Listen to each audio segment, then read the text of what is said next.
এক ম্যাচ খেলাম দে না অল্প দাঁড়াই না বন্ধ কর বন্ধ কর বন্ধ এ দাঁড়াই এই ম্যাচটা শেষ হোক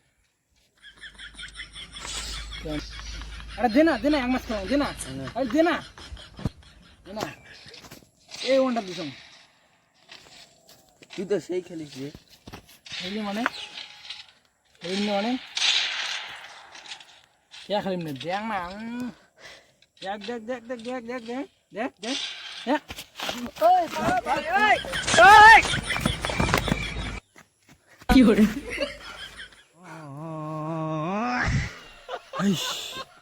শালার মোবাইলটা ওটা পাইছাম এটা তো 8 লাখ টাকা যাবে कौन है ये लोग কামাইও হয়েছে শালা শুন कहाँ से आते हैं নাই তো আবার কি আসবি